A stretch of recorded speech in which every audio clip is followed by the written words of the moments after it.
우리 잠시 기도하고 말씀 나누겠습니다.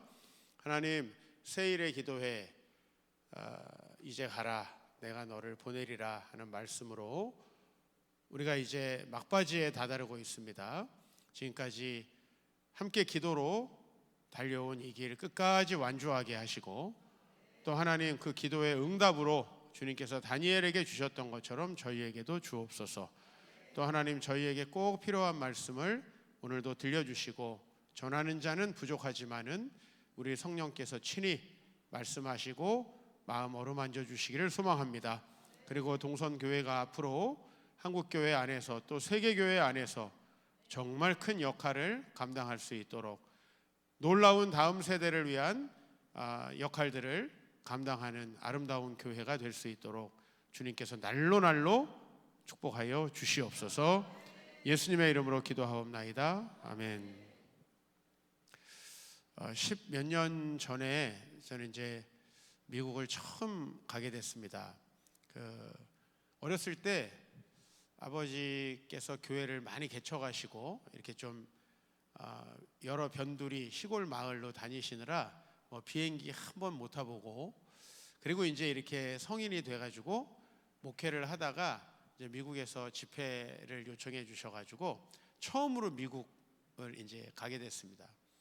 여러분, 저는 오늘 여러분들을 만나도 동일한 생각인데, 뭐하고 사시다가 여기 오셨나 굉장히 좀 궁금해요. 새가족들이 오면은 저분은 교회를 왜 오셨을까 매주마다 궁금합니다. 그리고 제가 또 그렇게 사람에게 관심이 많나 봐요. 하여튼 한 사람 한 사람 너무 관심이 있어요. 외국에 가면은 관심이 더 증폭돼요. 어쩌다 외국까지 오셨나. 말 잘 통하는 한국에서 행복하게 잘 살 수 있는데, 선교사님들이야 그런 부르심 따라 가셨을 것이고, 또 특별한 나라에 가신 분들은 더더욱이나 관심이 있어요. 근데 미국에 이제 처음 갔을 때 어떤 마음이었냐면, 그 좋은 나라에 사시는 분들에게 제가 무슨 말씀을 전할 게 있을까, 그런 생각하고, 또 미국은 세계에서 하여튼 기독교가 가장 그래도 활발하게 또 복음적으로 영향력을 미치는 교회 이 나라인데, 제가 가서 뭘 할 수 있을까 생각하고 그런 마음으로 갔어요. 근데 이제 이 미국 동부에 가게 됐는데, 제가 주일에 오전에 한 교회를 섬기고 이제 오후에 또 다른 교회를 섬기게 돼가지고 중간에 제가 한 2시간 정도를 차를 타고 가야 되는데, 이제 저를 운전해 주시는 분도 주일 섬겨야 되잖아요. 그래서 이제 처음으로 택시를 타게 됐습니다. 우리 같이 가다 세우는 그런 택시는 아니고 교회에서 차를 불러주셔가지고 택시를 탔는데, 한 70세 정도 되어 보이시는 한 남성분이 이제 운전대를 잡고 계시더라고요. 근데 또 순간 너무 궁금한 거예요. 이분은 왜 여기 오셔가지고 여기서 운전을 하고 계실까. 그래서 제가 타자마자 아니 근데 어르신 어떻게 미국에 오시게 됐습니까? 이렇게 한번 질문을 드렸습니다. 여러분, 제가 이렇게 얼굴을 보면은, 여러분 기독교는 관상 이런 건 안 보죠. 그죠? 안 보는데, 그래 대충 딱 여러분이 어떻게 생겼구나 이렇게 스캔을 좀 하시잖아요. 제 얼굴에서 제일 발달된 부분이 어디입니까? 입술이요? 예. 이렇게 옆에서 보시면 아마 가장 높을 겁니다. 맞는데 제가 어디 가면은 말로 지는 사람은 아니거든요. 하나님이 입을 특별히 발달시켜 주셔가지고 많이 앞으로 또 나오게 하셨어요. 근데 제가 그날 그 어르신이 모든 오디오를 독점하셨다는 겁니다. 그 질문을 하나 했는데 그 질문이 제가 2시간 가가지고 내릴 때까지 답변이 끝나질 않는 거예요. 처음에는 이제 한국에서 사업을 망한 이야기부터 시작을 합니다. 젊은 시절에 사업을 망해가지고 돈을 벌어야 되겠는데, 이제 미국 가면은 돈을 많이 번다는 생각을 하죠. 지금이야 우리나라 국력이 이렇게 높아져가지고요, 그냥 전자여권만 만들면 미국 그냥 전자여권 가지고 이스타 비자만 하면 아무 데나 갈 수 있습니다. 그렇죠? 근데 그때는 저 용산에 미국 대사관이 있어요. 거기 가가지고 도장을 받아야 돼요. 그러니까 미국은 천국보다 가기가 훨씬 어려운 나라였어요. 천국은 우리 주님께서 믿음으로 나아오면 다 받아주시잖아요. 그죠? 돈 없는 자도 오라. 값없이 포도주와 젖을 사라. 미국은 안 그래요. 일단은 통장에 5천만 원 이상 있어야 돼요. 근데 사업을 망한 사람이 5천만 원이 어디 있습니까? 그래서 이제 불법으로 이제 미국에 가는 얘기를 하는 거죠. 소위 말하는 브로커를 이제 만나서 미국에 불법으로 들어가는 이야기부터 시작을 해요. 이제 제가 추임새를 잘 넣어드렸나 봐요. 아, 네 하면서 이런 얘기를. 나이가 한 70세 정도 되면 집에서는 더 이상 살아있으면 안 된다. 구박받는 나이예요. 그죠? 와이프가 뭐 말을 시키면은 안 됩니다. 그렇죠? 그래서 우리 이제 70세가 넘으신 분들은 서로 교회에서 잘해드려야 돼요. 특히 우리 남성분들은 서로 잘해드려야 됩니다. 근데 이분도 뭐 집에서는 말을 통 못했는지 몰라도 그날 입이 터지셨어요. 그래가지고 제가 네 이거만 하다가 2시간이 지나간 거예요. 거의 다 제가 이제 길을 모르잖아요. 처음 갔는데 이게 다 왔는지 말았는지. 근데 택시를 타면 느낄 수 있는 게 있어요. 운전기사가 빨리 간다 아니면 천천히 돌아간다 이런 건 느낄 수가 있거든요. 근데 마지막에는 택시 속도도 좀 늦어지고 저를 내려주기보다는 저하고 계속 얘기하고 싶어 하는 것 같은 그런 분위기였어요. 하여튼 제가 내릴 쯤에 둘째 아들이 결혼하는 얘기를 하고 있었는데 어쨌든 진짜 하시고자 하는 얘기가 많더라고요. 제가 그래서 그날 뭐 제가 딱 한 분 만난 거지만은 미국에 오신 분들이 대체로 예전에 이런 사연들이 있었겠구나. 뭐 별별 사연이 해외에서 살면서 많이 있으시더라고요. 사실 이렇게 나이 많으신 분들만 우리는 좀 사연이 있을 거라고 생각을 하는데 저는 이제 처음 사역지가 그 서울에서 가장 중심이 어디예요? 강남이잖아요. 강남. 우리가 뭐 친구 따라 강남 간다 그러는데 강남에 있는 한 큰 교회에서 청년들 사역을 하게 됐습니다. 저는 어렸을 때부터 사연 많은 사람이에요. 지금 여러분이 볼 때 멀쩡해 보이지만 저는 천막에서 10년 산 사람이에요. 조선시대도 아니고. 저는 제일 싫어하는 게 뭐냐면 캠핑이에요. 캠핑. 왜 집을 두고서는 나가서 자나 전 이해가 안 되고 빗소리가 낭만이라는데 어렸을 때 늘 들어가지고 저한테는 낭만이 아니에요. 비가 오면 장판에서 물이 새 올라오기 시작해요. 그 추억이 떠오르는데 뭐 제가 어렸을 때 그런 추억도 있고 정말 제가 결혼할 때까지는 한 번도 일반적인 집에서 살아본 적이 없어요. 항상 교회가 우선이었기 때문에 아마 우리 원로 목사님도 그러셨겠지만 교회가 우선이고 또 저희는 또 아주 작은 개척교회를 저희 아버지가 여러 군데를 하셨기 때문에 경제적으로도 어렵고 했습니다. 근데 제가 강남에 가니까 주눅이 들겠어요, 안 들겠어요? 그렇죠. 강남의 청년들은 다 부유한 것 같고 왜 이렇게 또 때깔이 좋아요? 옷도 다 좋은 거 입은 것 같고 이거 내가 상당히 주눅이 들었어요. 그래서 이 사람들은 다 돈도 많고 고민도 없고 사연도 없고 아무것도 없을 것이다. 그래서 그냥 목사님께서 저에게 성경 공부를 열심히 하라 그래가지고 성경만 열심히 가르쳤어요. 입이 더 나왔어요. 그때 하도 가르쳐가지고. 근데 제가 이제 한 서너 달 정도 성경 공부를 하다가 그래도 이 청년들이 질문이 있을 것 같아요. 질문이. 그래서 질문하고 싶고 뭐 얘기하고 싶은 분 이들이 있을 테니까 내가 딱 50분씩 시간을 줄 테니까 한 명씩 신청을 해서 상담실로 와라 그래가지고 이제 상담을 하기 시작했어요. 그런데 뜻밖에도 한 절반 정도 되는 청년들이 들어와서 몇 분이 지나지 않아서 눈물을 흘리기 시작하는 거예요. 그분들의 사연의 대부분은 뭐냐면은 가정 문제였습니다. 가정 문제. 저는 집이 가난했지 가정 문제는 없었어요. 우리 부모님 저를 많이 사랑해 주시고 늘 가정 예배 드리고 또 밥 먹으려고 그러면 찬송가 3절까지 해가지고 힘들긴 했지만 늘 그렇게 살았는데 아니 이 친구들은 너무너무 가정에 문제가 많아요. 그래서 그때 알게 된 거예요. 이게 강남 사람들은 돈이 많으니까 여러 집 살림을 하는구나. 그죠? 여러분 집 하나 사기도 어렵잖아요. 그럼 어떻게 두 집 살림, 세 집 살림은 어려운 거 아니에요? 그래서 전 그런 걸 별로 못 보다가 이게 너무나 복잡한 거예요.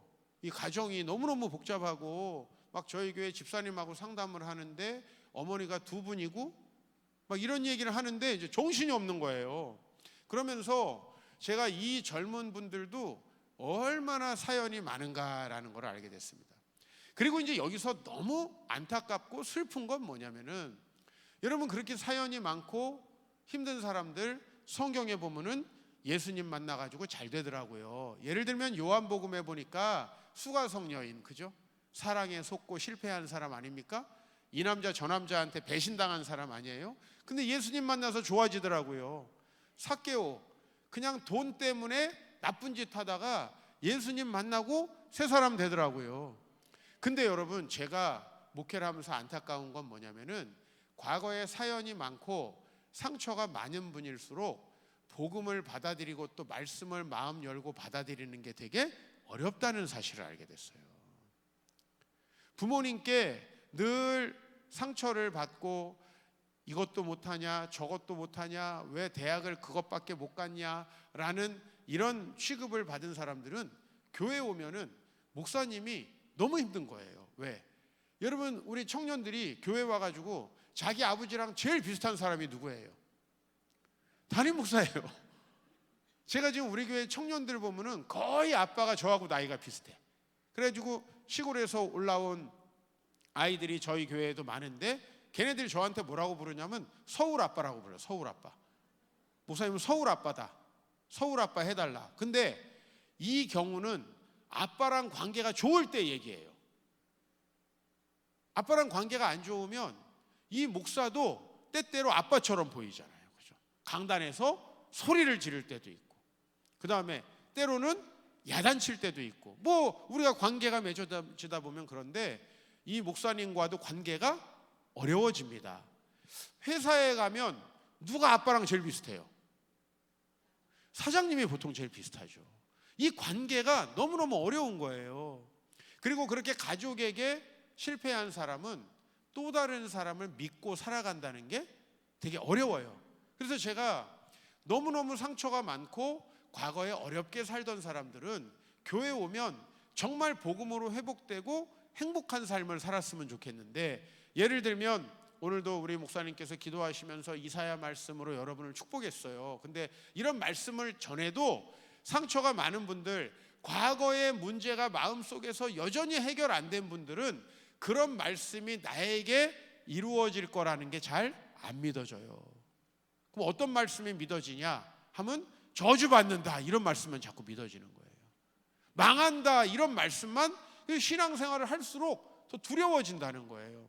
이런 걸 보면서 너무 안타까운 거죠. 부모님께 상처가 많은 분들, 목사님도 나 안 좋아하시겠지 이렇게 생각하더라고요. 네? 학교 가도 선생님도 아유 나 같은 애를 선생님이 좋아하실까 이런 생각을 하더라고요. 그러면서 교회 공동체에서도 건강하게 정착하는 거를 참 힘들어해요. 아까 인사하라니까 제 옆에 있는 분들이 막 나 언제 봤다고 막 하트하는데 저 굉장히 마음이 힘들었어요. 저런 분들 건강한 분들이야. 언제 봤다고 막 인사하고 뭐 하트하고 이런 분들은 건강한 분들이에요. 아마 남편들이 좋으신 분들 같아요.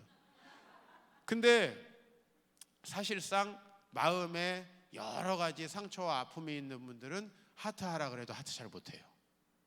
네. 인사하라 그래도 인사 잘 못해요. 즉 우리의 과거의 문제가 하나님과의 관계에도 영향을 미치고, 또 교회나 사회생활할 때 사실은 우리가 권위자와의 관계가 좋아야 되잖아요. 그래야지 권위자에게 그분이 선생님, 교수님이라면 배움을 얻을 것이고, 그분이 목사님이라면 또 말씀을 듣고 그분을 따를 것인데, 이런 부분에도 다 문제가 생긴다라는 거죠.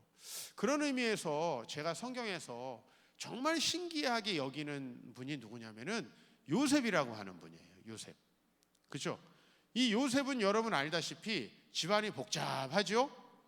네. 이 형제가 12인데 이 12를 낳으신 어머니들이 4분이에요. 얼마나 집안이 이게 복잡합니까?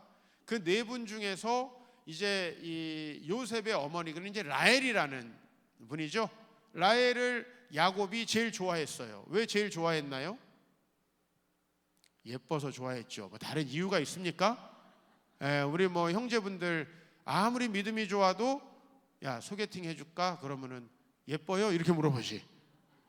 믿음이 좋은가요? 이렇게 안 물어보더라고. 그죠?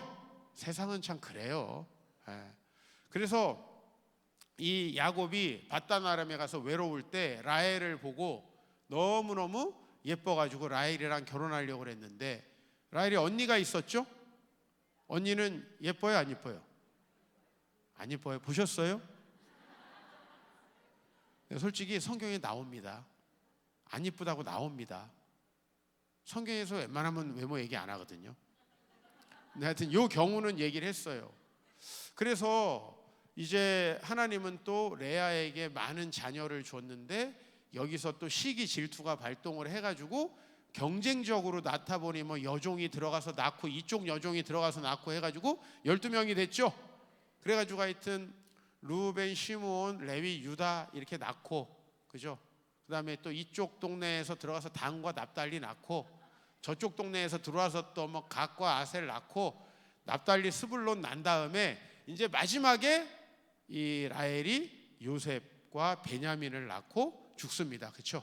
이제 이렇게 가정이 시작을 합니다. 자, 형들은 이 요셉을 미워할 수밖에 없는 지금 태생적인 그런 상황 속에서 태어났어요. 그죠? 그리고 또 이 아버지는 자기가 너무나 사랑하던 아내가 죽고 어린 자식들이 둘이 남으니까 거기 자식을 또 좀 더 애착을 갖지 않겠어요? 저도 자녀가 넷인데 뭐 이렇게 짐승 보듯이 보지는 마세요. 네. 근데 아무래도 넷째 그 어린 놈을 사랑하게 돼 있잖아요. 그건 어쩔 수 없잖아요. 그렇죠? 근데 요셉을, 베냐민을 사랑했는데 그 또 사랑하는 게 또 너무 꼴 보기 싫죠. 그 다음에 여러분 넷째까지 키워보신 분들은 알겠지만 넷째는 또 눈치가 있어요, 없어요? 없어. 일반적으로 또 사랑을 많이 받는 애들은 또 눈치가 없습니다. 그래서 아니 집에다가 좀 이렇게 두고 좀 아껴주고 좋은 옷 사주고 그러면은 좀 눈치를 형들도 봐야 되는데, 형들에게 도시락을 갖다 주라 그러면 가가지고 형들이 잘못한 거, 루벤 형은 지금 양 3마리 잃어버렸다, 여긴 지금 낙이 2마리 잃어버렸다, 일일이 해가지고 또 갖다 일러 바칩니다. 그죠? 그리고 이제 꿈을 꿔요. 하나님께서 요셉에게 미래를 보여주시는 꿈을 꾸는데, 꿈도 말이죠, 지가 혼자 갖고 있어야 될 꿈이 있고 형들한테 얘기해야 되는 꿈이 있어요. 그죠? 맞잖아요, 여러분. 집에서 뭐 여러분 남편이 뭐 이렇게 반지 좋은 거 사줘도 여기 교회 와가지고 지금 사이 안 좋은 분한테 얘기하면 돼요, 안 돼요? 안 되죠. 근데 집사님들이 눈치가 진짜 없어요. 보면 와서 꼭 그 얘기를 해가지고 그날 저녁에 목사님한테 이제부터 교회를 나가네 안 나가네 이런 분들이 생긴단 말이에요. 하여튼 사랑 많이 받는 아내들은 또 눈치가 없더라고요. 사랑 많이 받는 아내들, 여러분이 눈치가 많다 뭐예요? 아니에요. 그건 아니고 사랑을 받는데 눈치가 없는 걸로 하십시다. 하여튼 그렇게 해서 이 이스라엘 백성들 중에 사실은 요셉은 거의 가장 눈치가 없다고 봐야 돼요. 하여튼 형들한테 미움받을 만한 이야기를 해요. 이제 이런 것들이 요셉이 태어나기 전부터 형들은 쌓여 있어요. 지금 그렇죠? 쌓여 있어요. 우리 아버지가 우리 엄마 안 좋아해. 그렇죠? 엄마도 내 이름을 왜 루벤이라고 졌나 했더니, 야 이제 아들을 낳았으니, 루벤이 이제 아들이라 이런 뜻이거든요. 이제 아들을 낳았으니 내 남편이 날 사랑하려나? 그죠? 왜 나를 시므온이라고 지었나 봤더니 이제야 내 기도를 들으셔서 우리 남편이 날 사랑하려나? 왜 레위라고 지었나 했더니 이제는 나와 연합해서 나를 사랑하려나? 다 그 한이 들어있는 이름이에요. 사실은 이 이름들이. 그러니까 이 이름들이 전부 다, 단과 납달리는 또 무슨 뜻이냐면 싸워서 이겼다는 뜻이에요. 이 라헬이 또 그냥 아유 나는 이쁘니까 자식은 언니가 많이 낳으면 좋아, 또 이거 안 되는 거예요. 내가 더 많이 낳아야 되는데 막 이렇게 경쟁적으로 자녀들을 많이 낳아서 결국에는 좋죠. 12지파가 돼가지고 이스라엘이 풍성하게 이제 민족을 이루는데 아브라함에게 하신 약속이, 그 아브라함에게 하신 약속이 이루어지는 과정은 또 이렇게 인간의 경쟁과 상처와 아픔이 있는 거예요. 그러니까 사실 참 이 인생이라는 건 쉽지 않습니다. 어쨌든 그렇게 해서 요셉이 아주 어린 나이에 어떻게 돼버렸어요? 한 17세, 18세 되는 나이에 보디발의 집에 팔려갔다라는 거예요. 여러분, 사실은 이렇게 청소년기에 상처를 입게 되면은 다니던 교회도 안 다니게 되죠. 그죠? 교회를 새로 다니는 건 말할 것도 없고 다니는 교회도 안 다니게 됩니다. 근데 그 일만 있었습니까?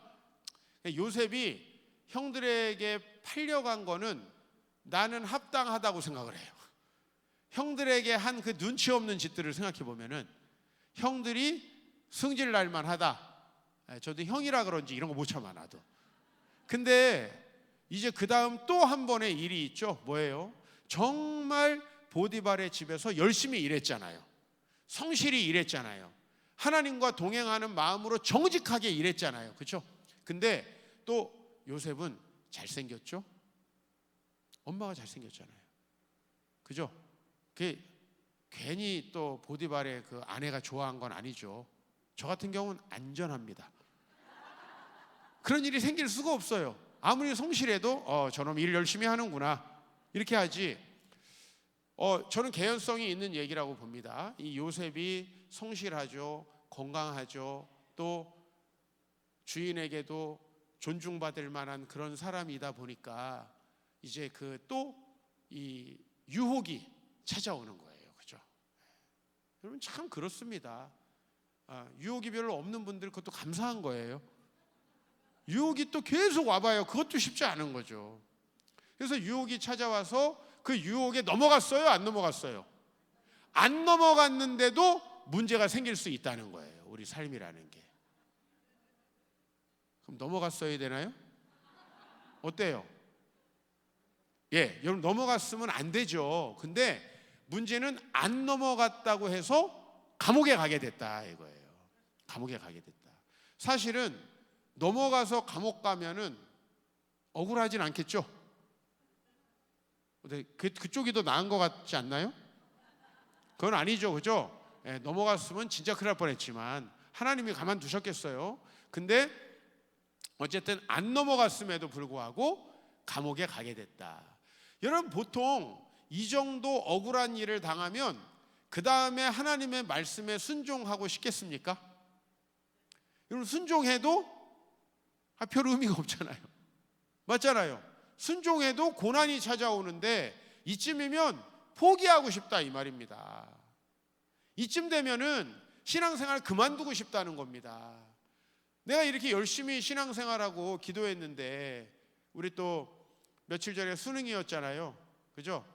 우리 또 자녀들 수능 보신 분 있어요? 없어요? 여긴 다 대학 안 가요? 네, 수능 보신 분 있을 거예요. 저 아들도 수능 봤는데 열심히 기도했는데 또 못 봤어요. 내가 뭘 잘못했나? 내가 목회를 열심히 하는 게 맞나? 네. 여러분 사실은 하나님 앞에 신실하게 하는데도 불구하고 잘 이해되지 않는 그런 일들이 일어나기도 한단 말이에요. 근데 여기서 진짜 문제는 뭐냐면은 이런 경우에 대부분 신앙을 포기해버리고 하나님이 뭐 은혜가 있다고 하는데 그런 은혜는 저 집사님들한테나 있지. 정직하고 열심히 했는데 또 회사가 어려움을 겪으면 저기 사기치고 탈세하고 잘못하는 사람들은 잘 사는데 나만 이렇게 고난을 당하는 것처럼 보입니다. 이 문제가 꼬이고 해결이 안 되면 마음속에서 이제 이게 병이 되는 거죠. 그죠? 그래서 사실은 요셉과 같은 인물은 그래가지고 교회를 떠나서 망했다. 원래 이렇게 되는 게 대부분의 교회에서 성도님들에게 일어나는 일들이에요. 근데 제가 오늘 여러분들에게 요셉의 이야기를 가지고 온 것은 뭐냐면 요셉은 거기서 하나님을 포기하지 않았죠. 그죠? 또 보디발의 집에서 성실히 일했던 것처럼 감옥에 가가지고 너무 성실하고 정직하게 일을 하다 보니 간수가 어떻게 했어요? 요셉이 너무 쓸만한 사람인 거죠. 그 감옥 안에서도 아주 괜찮은 사람으로, 또 어려운 일이 있으면 상담 잘해주는 사람으로 요셉이 소문이 나기 시작합니다. 그렇죠? 그래서 나중에 바로에게 이제 잘못해서 감옥에 온 사람들이 요셉과 가까이 지내게 되고, 요셉과 이런저런 얘기를 하다 보니까 그 일 이후에 이제 요셉이 총리가 되는 데까지 이르잖아요. 믿습니까, 여러분? 오늘 이제 저희가 살펴볼 내용은 요셉이 총리가 돼가지고 아들을 낳은 거거든요. 그죠? 오늘 말씀, 그죠? 말씀 우리 51절, 52절 같이 창세기 봉독해 보겠습니다. 큰 목소리로 시작. 요셉이 그의 장남의 이름을 므낫세라 하였으니 하나님이 내게 내 모든 고난과 내 아버지의 온 집 일을 잊어버리게 하셨다 하미요, 차남의 이름을 에브라임이라 하였으니 하나님이 나를 내가 수고한 땅에서 번성하게 하셨다 함이었더라. 여러분, 오늘 이 말씀은 간단해요. 요셉이 두 아들을 낳았고 두 아들의 이름을 지었는데, 이름을 왜 지었는지에 대해서 얘기하고 있는 거예요. 여러분, 자녀들의 이름을 지을 때는 우리 참 많은 생각을 하잖아요. 그죠? 왜 그 이름을 짓게 되는가? 신앙이 있는 분들은 주로 자기의 신앙적인 스토리와 연관해가지고 자녀의 이름을 짓습니다. 저도 첫 번째가 딸인데 시은이라고 지었어요. 은혜를 베풀어라. 제가 왜 그렇게 이름을 지었냐면, 저는 남자라서 여성들을 잘 모르지만요, 제가 교회 다니면서 행복하고 참 존경받고 사랑받으면서 지내는 그 인생을 살아가는 여성분들을 보면 잘 베푸는 분이시더라고요. 인색하지 않고 후덕하게 잘 베푸는, 다른 사람이 뭘 잘못해도 잘 덮어주는 그런 분들이 항상 존경받고 사랑받더라고요. 우리 딸내미 그렇게 지은 거예요, 제가. 근데 오늘 여기 요셉은요, 첫 번째 아들의 이름을 므낫세라고 지었습니다. 근데 므낫세라고 지었는데 이 창세기 기자가 이렇게 얘기를 하는 거죠. 요셉은 하나님이 내게 내 모든 고난과 내 아버지의 온 집 일을 잊어버리게 하셨기 때문에 나는 므낫세라고 짓는다. 이 므낫세라는 단어에 번호가 붙어 있고요. 여러분 성경을 보시면 밑에 므낫세라는 단어를 설명하고 있어요. 뭐라고 돼 있죠? 성경에? 잊어버림이라고 돼 있죠. 즉 이 므낫세라는 이름은 한국식으로 말하면은 제 이씨잖아요. 제가 제 아들을 이망각이라고 짓는 거예요. 이망각. 이거는 일반적으로 짓는 이름은 아닙니다. 그렇죠? 네. 이망각이라고 지었어요. 근데 왜 그 이름을 지었을까요? 바로 여기에 요셉이 지금까지 어떻게 그 수많은 어려운 일들을 이기면서 왔는가? 요셉만큼 사연 많고 어려운 사람 없잖아요. 여기 어머니 4명인 분 계세요? 뭐 많이 있어봤자 뭐 첩 한두 명, 그죠? 3명이네. 그러면 원래 엄마까지 3명까지는 내가 들어봤어요. 4명 쉽지 않습니다. 감옥 갔다 오신 분은 또 있으실지도 모르겠는데, 진짜 아무 잘못 없는데 감옥 갔다 오신 분 있어요? 아무 잘못 없는데? 아마 별로 없을 겁니다. 그러면 이런 어려움들이 있는데, 이런 어려움이 있는 분들이 어떻게 이걸 이겼냐 하면, 하나님께서 내 모든 고난과 내 아버지의 온 집일을 잊어버리게 하셨대요. 우리 흔히 그런 얘기 많이 하죠. 우리 집사님들, 권사님들 이렇게 다른 분들하고 만나서 신앙적으로 나눔할 때, 또 담임 목사님 말씀 가지고 여러분들이 대화할 때, 나 이번 주에 이렇게 힘든 일이 있었어. 그럼 우리 보통 뭐라 그래요? 잊어버려. 그렇게 얘기하잖아요.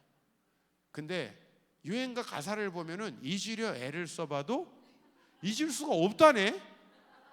그죠? 여러분, 사람이 잊으라고 하면 더 안 잊혀지는 거 압니까? 근데 또 맨날 기억하라고 하는 영어 단어, 수학 공식은 왜 이렇게 빨리 잊어버립니까? 성경 암송 대회를 해가지고 다 암송을 한 것도 왜 이렇게 기억이 안 나요? 맞죠? 우리 인간의 뇌를 잘 연구해 보면 이 뇌도 타락했어. 뭐냐면은 외워야 되고 기억해야 될 거는 기억을 안 하고 잘 못한 것만 기억해요. 제가 목회를 하다가 섭섭한 게 뭐냐면은 저도 그래도 목회를 하면서 다 잘못하지는 않잖아요. 잘하는 것도 있는데 잘못한 것만 그렇게 기억을 안 해. 언제 뭐월 뭐시에 목사님 내가 이렇게 힘든 일이 있었는데 그때 이런 설교 하셨잖아요 부터 시작해가지고 그때 내가 머리를 좀 이렇게 파마하고 왔는데 그날 마음에 안 들어가지고 내가 목사님께 좀 좋은 얘기 듣고 싶었는데 어느 미용실에서 하셨어요? 다시 하셔야겠네. 뭐 이런 얘기 했다. 이런 거 정확히 기억하고 있어. 야, 오늘 요셉의 영성을 배우시기 바랍니다. 여러분, 요셉은 잊어버림의 영성이 있었다는 거예요. 그리고 이게 요셉을 지금 총리를 만들었다는 거예요. 그래서 아들아 너 므낫세라고 아빠가 이름 지었는데 아빠도 진짜 어려운 일 많았다. 근데 그 일을 잊어버렸기 때문에 여기까지 온 거야. 너도 인생을 살아가면서 힘든 일 많이 있겠지만 그거를 꼭 잊어버리거라. 그게 하나님이 주신 삶의 비결이다 이거죠. 근데 여러분 뭐 다 아시겠지만 우리는 기억하지 말아야 될 것만 기억합니다. 저는 서초동 법원 검찰청 앞에서 결혼을 했어요. 법원 검찰청 앞에서 개척을 했어요. 개척을 했는데 결혼한 게 아니고. 네. 우리 교회 형제들이 저에게 와가지고 자기 와이프가 검사라는 거예요. 진짜 검사인가 했더니 집에서 검사라는 거야. 검사가 뭐 하는 사람이에요? 저 잘못한 거 다 끌어대가지고 형량을 딱 때리는 거야. 맞죠? 부부싸움을 한번 하면은 소개팅을 한 날부터 잘못했던 걸 지금까지 얘기하는 거야. 소개팅을 할 때 좀 센스 없어가지고 차도 쪽으로 자기를 뒀다 이거야. 이거요 순수해서 그래요. 이거 선수들은 안 그렇습니다.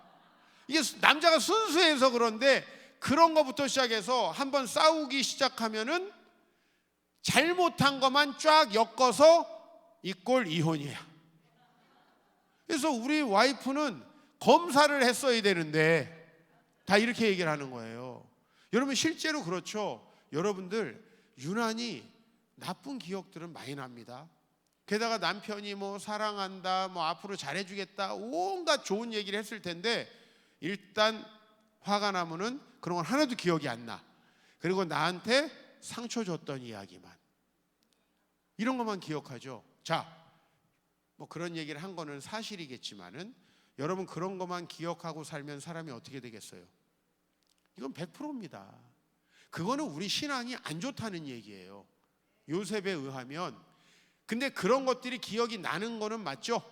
그래서 제가 왜 이렇게 인간의 머리가 그렇게 수능 볼 때는 기억 안 나고 성경 암송할 땐 그렇게 기억 안 나는데 왜 내가 상처받은 일만 그렇게 기억을 하는가 봤더니요, 이게 우리가 잘 때 여기 우리 머릿속에 해마라는 부분이 있대요. 진짜 해마처럼 생긴 이렇게 생긴 어떤 기관이 있는데 우리가 깨 있을 때 봤던 들었던 모든 정보들과 기억들 중에서 중요한 거는 남기고 안 중요한 거는 사라지게 만든대요. 그래야 되겠죠? 그럼 다 기억하면 어떻게 해요? 머리가 너무 터지겠지. 그렇게 좋지도 않은데 터지겠죠. 자, 근데 중요한 건 뭐냐면 그럼 뭘 중요하게 생각하느냐는 거예요. 선생님이 이거 중요하다 한 거는 중요하다고 뇌가 잘 인식을 못 한다는 거죠. 그죠? 그리고 잊어버려야 될 것들만 중요하게 기억을 한대요. 왜냐면 이 해마가 기억을 하는 기준이 있대요. 그건 내 감정이 얼마나 요동쳤는가 하는 거예요. 그러니까 여러분들이 초등학교 다닐 때 개망신을 당한 적이 있어요? 저는 있어요. 6학년 때 조회 시간마다 이렇게 한 반에 한 명씩 해가지고 태극기가 아니고 국가, 그죠? 예? 우리 애국가를 연주를 해야 되는데 전주에서 완전 틀렸어. 전교생이 다 웃고 난리가 났어요. 그 왜 수많은 것 중에 그것만 기억나죠? 그러면 그건 명확히 기억나요. 그날 아침에 그 일이 너무 명확히 기억나요. 사람은 힘들고 어려운 일이 생길 때 훨씬 더 요동을 많이 친대요. 예를 들면 누군가에게 좋은 얘기를, 행복한 얘기를 들었을 때 하고 모욕적인 얘기를 들었을 때 이게 훨씬 더 내 감정을 요동치게 하죠. 이상하게 나에게 잘해주다가 헤어진 오빠는 잘 기억이 안 나요. 우리 권사님들, 그죠? 근데 내가 그렇게 만나고 싶었는데 차갑게 했던 오빠는 이름이 정확히 기억난다는 거예요. 정확하다는 거예요, 이거. 교회에서도 그렇게 친절을 베푸신 권사님들, 사랑을 베푸신 권사님들은 기억이 잘 안 나고요. 나한테 쓴소리 한번 하고 또 충고했던 사람들에게 상처받은 기억들만 난다는 거예요. 그러니까 여러분들은 꼭 기억하셔야 돼요. 가만히 있으면 상처만 쌓아안고 죽게 돼 있어요. 우리라는 게, 우리 인간이라는 게. 그냥 누구를 만나면 항상 안 좋게 헤어지게 돼 있어요. 이게 얼마나 불행해요. 왜냐면 사람이 계속 만나다 보면 실수도 하게 돼 있는 거 아니에요? 그죠? 잘못도 하게 돼 있는 거 아니에요? 때로는 참 본의 아니게 상처를 입힐 때도 있는데 우리가 그런 것들만 기억한다는 거죠. 그리고 그게 뭐하고 연결된다고요? 신앙과 내 삶의 태도하고까지 연결된다는 거예요. 그러니까 여러분도 우리가 정말 지금 요셉이 어떻게 해서 이걸 잊어버렸는지를 아는 거는 여러분의 인생에 너무 좋은 거예요. 요셉이 잊어버렸대잖아요. 그러면 일단은 형들이 전혀 생각이 안 나는 걸까요? 어때요? 아, 내가 형이 있었던가 난 기억이 안 나는데, 그런 걸까요? 아니겠죠. 형들이 나를 팔았던 거 깨끗이 잊어버리고 내가 애굽에서 태어났던가? 이걸까요? 아니죠. 그 잊어버리는 게 아니죠. 그래서 우리가 그게 뭔지만 좀 오늘 알고 넘어갔으면 좋겠어요. 45장 5절 말씀을 같이 보겠습니다. 요셉이 형들을 만났습니다. 그리고 이제 이렇게 말하는 거예요. 시작. 근심하지 마소서, 한탄하지 마소서. 하나님이 생명을 구원하시려고 나를 당신들보다 먼저 보내셨나이다. 지금 총리 요셉이 도포자락 화려한 신하들의 이 대접을 받으면서 딱 앉아 있는데 저 밑에 형들이 오랫동안 여행했으니 거의 반 거지 같은 모습으로 아마 지금 앉아 있었을 거예요. 근데 여기서 내가 형들이 팔았던 요셉입니다. 무슨 생각이 들었을까요? 이제 우린 죽었구나, 이 생각이 들겠죠? 몰랐으면 하는 생각이 들 텐데, 당신들이 나를 이곳에 팔았다고 해서 근심하지 마소서. 근심이 돼요, 안 돼요? 되겠죠. 이건 진짜 큰일 나는 사건이에요. 요셉이 어느 정도로 기억을 했냐면요, 시간이 십몇 년이 지났는데 형들을 순서대로 안 칩니다. 여러분 소름 끼치지 않겠어요? 외국에 쌀 사러 갔는데 어떤 모르는 사람이 아저씨 여기 앉고, 아저씨 여기 앉고 하는데 이게 순서대로 해. 어떻게 알았지? 여러분 좀 나이가 들면 형들의 이 얼굴이요 순서대로 늙지 않잖아요, 여러분. 좀 빨리 늙는 사람도 있고 좀 젊어 보이는 사람도 있고, 근데 그걸 정확히 안 치는 거예요. 형들에 대한 요셉은 그 기억이 전혀 잊혀지지 않았어요. 누가 나를 풀어주자고 했고, 누가 나를 죽이자고 했는지, 누가 나를 팔자고 했는지 정확히 기억하고 있는 거예요. 그걸 어떻게 잊겠어요? 맞죠, 여러분? 그 상처받은 그 심정을 어떻게 잊어요? 어렸을 때 나에게 모욕을 줬던 그 일진들을 어떻게 잊냐고. 그래가지고 우리는 다 더글로리 보면서 맞다, 저거 전부 다 미투해가지고 다 잡아 죽여야 된다. 여러분 되게 불행한 삶이에요. 그거 되게 불행한 삶이에요. 용서되지 않고 마음속에서 계속 그걸 품고 있는 거. 근데 요셉은요 이걸 하나도 잊어버리지 않았는데요, 요셉은 이 형들을 죽이기는커녕 전혀 다르게 대우했다는 거 여러분 아시잖아요. 그죠? 그 이유가 뭐냐 하면 오늘 5절에 다시 한번 띄워주세요. 첫 번째 문장의 주어는 당신들이에요. 그죠? 당신들. 그리고 우리 국어 공부 좀 해보십시다. 목적어는 뭡니까? 나를이죠. 나를. 당신들이 나를. 동사는 뭡니까? 팔았다 이거예요. 아주 간단한 영어로 말하면 삼형식 문장이에요. 주어, 그 다음에 목적어, 동사. 그쵸? 당신들이 나를 팔았다. 근데 그 다음 문장을 한번 보세요. 주어가 뭐예요? 하나님이에요. 주어가 하나님이에요. 목적어는요, 똑같이 나를이에요. 여기 생명을 구원하시려고는 투부정사야. 뭐뭐 하기 위하여, to save. 아시겠어요? 그러니까 요거는 아니고 하나님이 나를, 목적어는 똑같아. 그죠?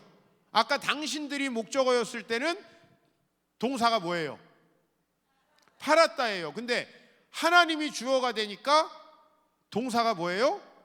보냈다. 여러분, 팔린 게 좋아요? 보낸 게 좋아요? 그렇죠. 요셉은요, 잊어버린 게 아닙니다. 잊어버렸다는 거는 무슨 뜻이냐면은, 오늘 이 므낫세 했다는 건 모든 것의 주어를 하나님으로 바꿨다라는 뜻이에요. 내가 어쩌다가 저 인간을 만났나? 이거 굉장히 힘들잖아요. 하나님이 저분을 나에게 주셨다, 이렇게 바꿔야죠. 맞잖아요. 그 인간이 내 인생을 망쳤어. 당신이 주어가 되면요, 동사는 항상 안 좋아요. 그죠? 근데 하나님이 그 사람을 통해 나를 훈련시켰어. 이렇게 바꿔가는 거예요. 여러분, 므낫세라는 게 뭐냐면, 사람에게 한 번 각인된 상처는요, 죽을 때까지 없어지지 않아요. 저는 한 달에 한 번씩 그 노인들, 아주 나이 많으신 노인들이 모여있는 독거노인 공동체에 가서 설교를 합니다. 근데 이분들과 대화를 하면은 좀 마음이 병들어 있는 분들은 저를 만나서 매달마다 똑같은 얘기를 하는데요. 일본에 끌려갔던 얘기, 남편이 자기를 버리고 도망간 얘기, 이런 얘기만 해요. 계속. 여러분, 삶에 다른 이야기도 많았을 거 아니에요. 근데 나중에는 그 얘기만 남아요. 그리고 중간이 생략돼요. 그러면 내 인생은 뭐예요? 늘 버려지고 상처받은 인생이에요. 행복할 수 있겠습니까, 여러분? 거기에 하나님의 뜻이 들어갈 수 있겠습니까? 그리고 그분은 태어나서부터 지금까지 계속 그렇게 산 거예요. 근데 요셉은 17세에 팔렸습니다. 제가 한번 역으로 질문해 볼게요. 나같이 뭐 부모도, 엄마는 죽고 아빠는 나 구해주지도 못하고 형들은 날 팔고, 이런 집구석에 태어난 내가 무슨 복이 있어, 무슨 하나님이 나를 복을 줘, 이런 식으로 생각했다면 보디발의 집에서 요셉은 어떻게 했을까요? 되게 불성실하게, 그죠? 틈만 나면 돈 훔치려고 하고 아마 이렇게 생활을 했을 거예요. 그죠? 그랬다면 아마 애굽에서 객사했을 겁니다. 그렇죠? 만약에 그 다음에 저 여자가 분명히 자기가 잘못해놓고 나를 고소해서 감옥에 집어넣어? 내가 나중에 나가서 저 여자 가만두지 않겠다. 만약에 이런 식으로 감옥 생활을 했다면요, 요셉 어떻게 됐겠어요? 이제 간수에게 맨날 욕먹고, 그죠? 불량한 사람으로 탈옥하려다가 형량 늘어나고, 뭐 우리 이런 얘기 많이 보잖아요, 영화에서. 요셉은요, 언제부터 그러면 이렇게 생각하고 살았느냐? 지금 총리가 돼 보니까 그래 형들 용서해야겠네, 그게 아니에요. 요셉은 팔렸을 때부터 하나님이 무슨 뜻이 있을 거라는 것을 믿고 나를 여기에 보내셨다고 믿은 거예요. 내가 어쩌다가 여기에 왔나 이거 하고, 하나님이 나를 뭔가 뜻이 있으셔서 보내셨을 거야. 이건 정말 다른 거죠. 너무 다른 거예요. 여러분이 인생을 살아가면서 힘들고 어려운 일이 많이 있을 수밖에 없어요. 왜냐하면 로마서 3장에 보니까 우리 주변에 선을 행하는 사람은 하나도 없나니, 아무도 없다는 거예요. 여러분 엄마 아빠 의인 아니거든요. 다 부족한 사람이거든요. 우리가 만난 선생님들, 이 사회를 구성하고 있는 분들 다 여러분을 위해서 하나님이 보낸 천사예요? 대체로 아닐걸요? 다 죄가 많은 분들이에요. 그렇기 때문에 우리가 살아가면서 상처가 있고 어려운 일이 생기는 건 여러분에게만 있는 일이 아니고요, 다 있는 일이에요. 크고 작다의 차이만 있는 것이죠. 그러나 저는 우리 아버지가 목사님이라 나는 어렸을 때 엄청 가난하게 살았어. 그럼 여러분 제가 목회하겠어요? 아니에요. 저는 교회를 개척할 때 너무 마음이 편했어요. 왜냐하면 제가 가난하게 사는 거는 굉장히 잘할 수가 있어요. 왜냐하면 어렸을 때 가난하게 살아봤기 때문에 저는 진짜 돈 없이 살기 대회하면은 저는 잘할 자신이 있거든요.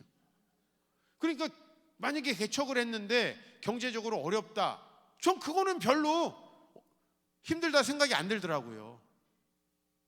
이거 하나님이 어렸을 때 훈련시키신 거 아니에요? 그죠? 근데 목사는 하면 안 돼. 이런 얘기를 하면은 이게 얼마나 불행한 삶이에요. 그게 얼마나 큰 상처예요. 하나님께서 나를 훈련시킨 거죠. 아버지가 나를 지독하게 가난하게 만든 게 아니고 하나님이 나를 훈련시키셨다. 주어를 하나님으로 바꾸는 거예요. 여러분들 많은 어려운 일들이 살다 보면 있었을 거예요. 근데 오늘 주어로 바꿔보세요. 그 인간이 나에게 사기쳤다. 사기. 이거 생각하면 못 살아요.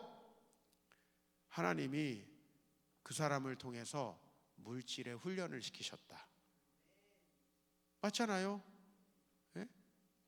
내가 그 사람 때문에 상처 입었다가 아니라 하나님이 그 사람을 통해서 내 마음 근육을 강하게 하시는 거예요. 그렇죠?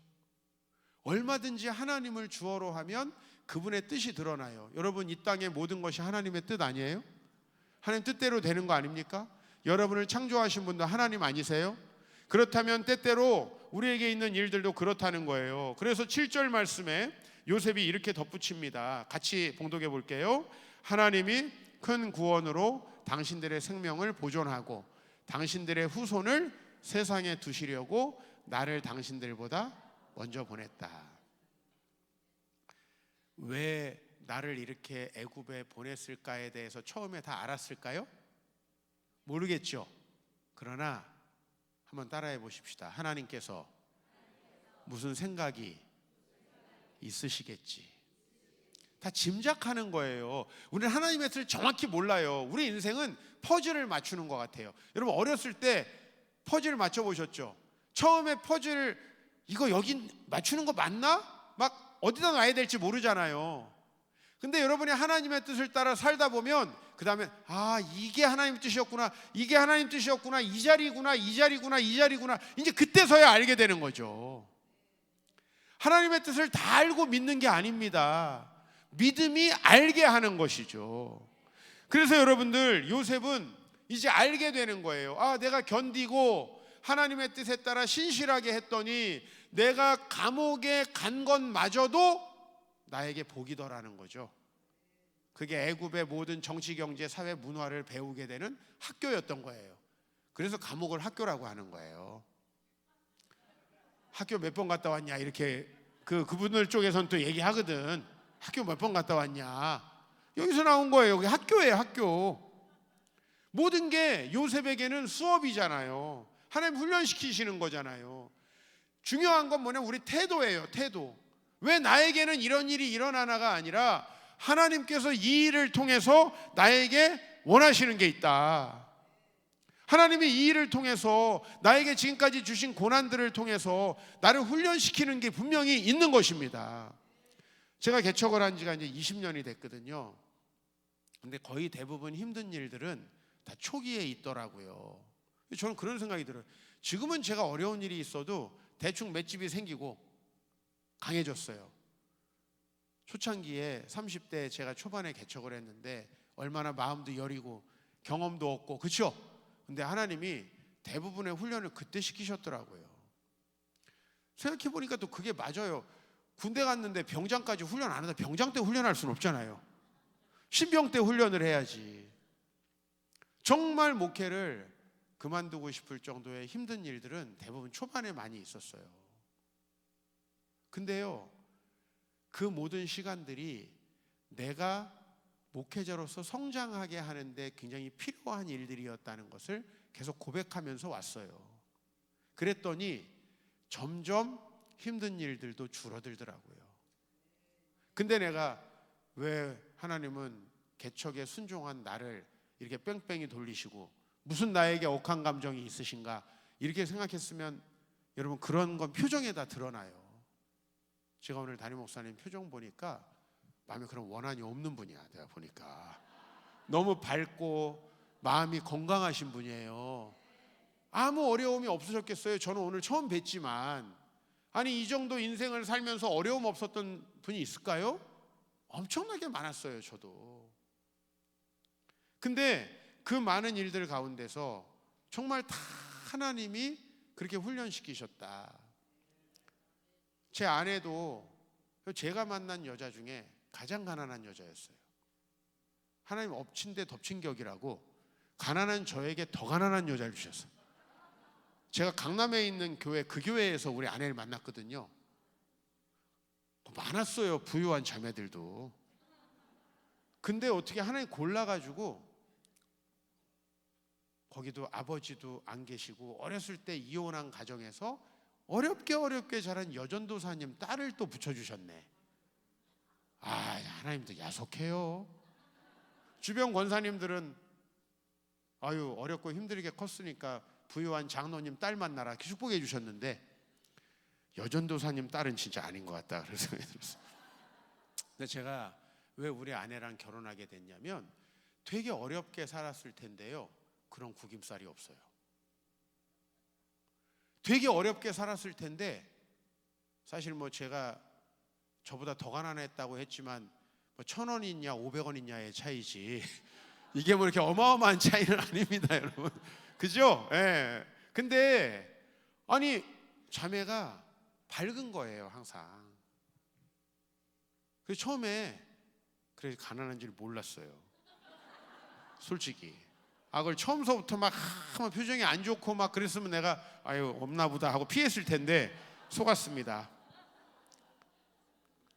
근데 이제 요셉은 알게 되는 거죠. 뭘 알죠? 아, 이래서 하나님이 나를 훈련시키셨구나. 이래서 나를 먼저 보내셨구나. 아, 이 형들에게 아브라함 할아버지에게 하신 약속을 이루시기 위해서 날 여기 보내셨구나. 이 요셉의 깨달음이 얼마나 인생이 즐겁겠어요. 그래서 하나님이 나에게 어렸을 때 이런 질병도 주셨던 거구나. 아멘. 그래서 나에게 이런 힘든 사람도 만나게 하셨던 거구나. 아멘.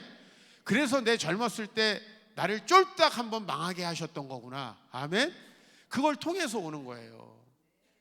예수님 부활하셔서 꼭 집어가지고 베드로를 만나가지고요, 계속 베드로한테 나를 사랑하느냐 물어보고 내 양을 치라고 하시잖아요. 왜냐면은요, 베드로는 큰 실패 3번이나 부인한 사람이잖아요.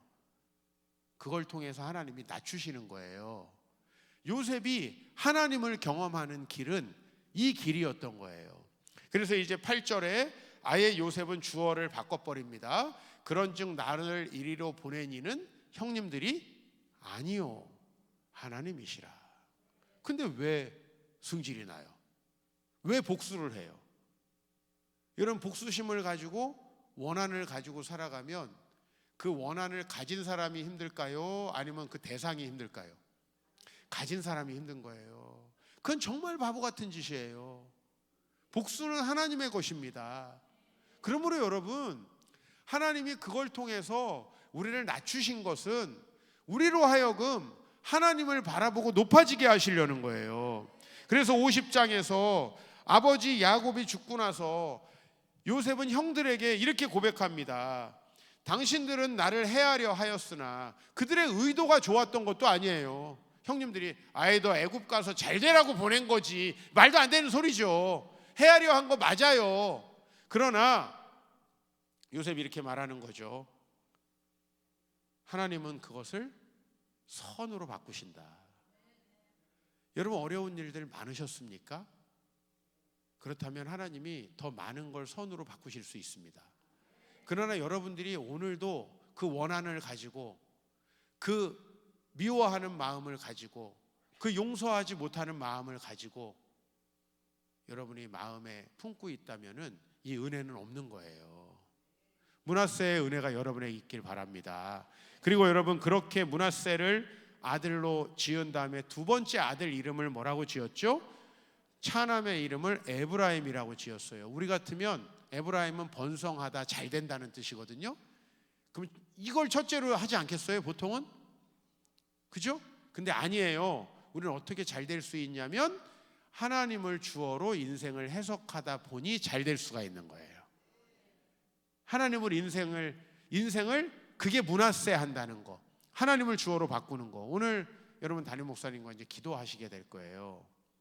근데 여러분 마음속에 여러분 옛날에부터 있었던 여러분 가족들에 대한 원한, 아버지에 대한, 여러분에게 또 상처 입히고 여러분에게 사기치고 여러분들을 못 살게 굴었던 그 수많은 일들이 혹시 있다면은요, 또 교회를 이렇게 오래 다니시다 보면 다른 데서 상처받고 아픔 속에서 또 동성교회 하나님 보내주신 분들도 있을 거예요. 그거 가지고 있으면 안 돼요. 그러면 또 우린 실패하고 넘어져요. 오늘 그 과거를 다 하나님께 쏟아놓고 주어를 하나님으로 바꾸시길 축복합니다. 마지막으로 우리 아까 제가 말했던 막내 이야기를 할게요. 저희 집에서 정말 아픈 손가락이고 또 저희 집에서 가장 기도가 많이 필요한 아이인데, 사실 저희 막내 아이는 입양한 아들이에요. 5살 때까지 보육원에 살다가 이제 저희 집에 온 지 5년 된, 항상 이 아이는 내가 엄마한테 엄마가 날 낳을 때 이렇게 말 안 하고요, 내가 이 집에 왔을 때 이렇게 얘기해요. 그러니 사실 이보다 더 큰 상처는 없을 것 같다는 생각이 들어요. 근데 만약에 우리 아들이 나는 어차피 엄마 아빠도 없고 나는 버려진 아이야, 누군가 모르지만은 날 낳고 책임도 안 졌어, 이렇게 생각하면 인생 어떻게 될까요?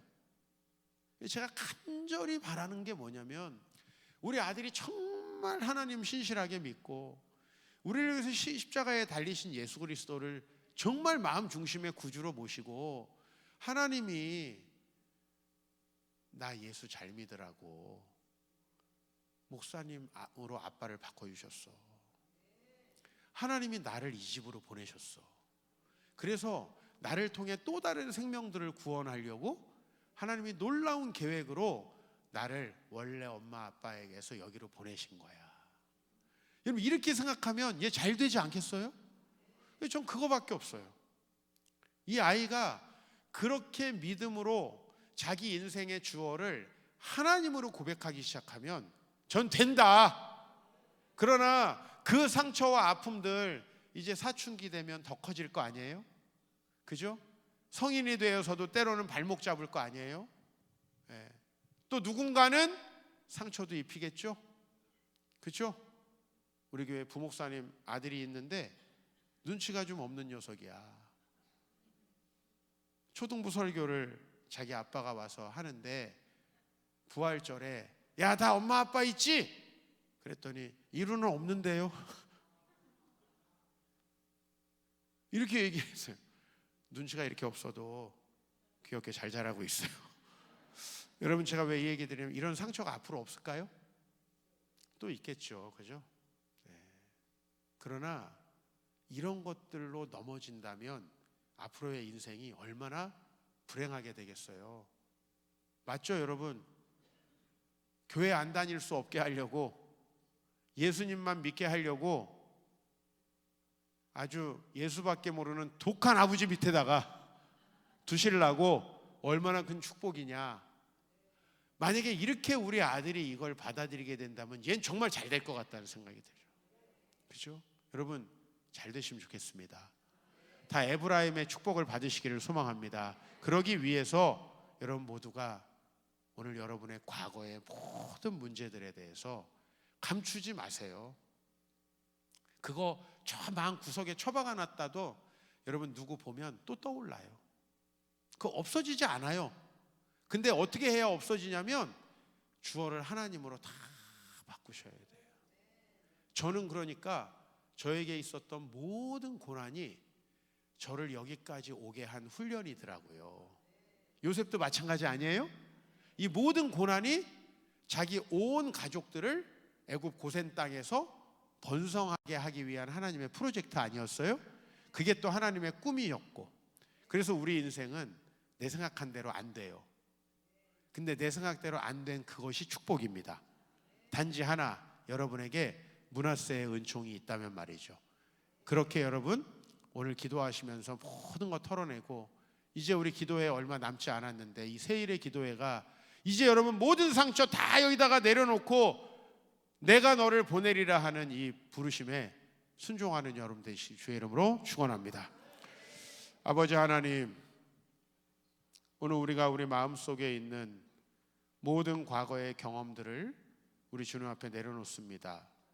내가 이해할 수 없었던, 너무나 지금도 생각하면 치가 떨리는, 너무나 생각하면 눈물이 앞을 가리는 그런 많은 경험들이 우리에게 있었습니다.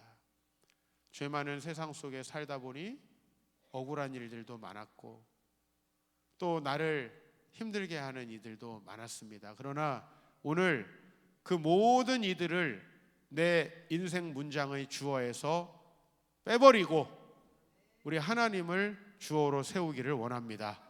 내 학창시절의 주어도 하나님이셨고, 내 가정에서의 주어도 하나님이셨고, 내 사회생활 가운데서도 하나님이 주어이셨음을 고백합니다. 주여, 우리 모든 동성교회 오늘 사랑하는 성도님들, 또 온라인으로 귀 기울이고 있는 성도들까지 그 마음속에 정말 하나님이 주어가 되어서 므낫세의 은총이 임하여서 앞으로 에브라임의 축복이 놀랍게 일어나도록 역사하여 주시옵소서. 예수님의 이름으로 기도하옵나이다. 아멘.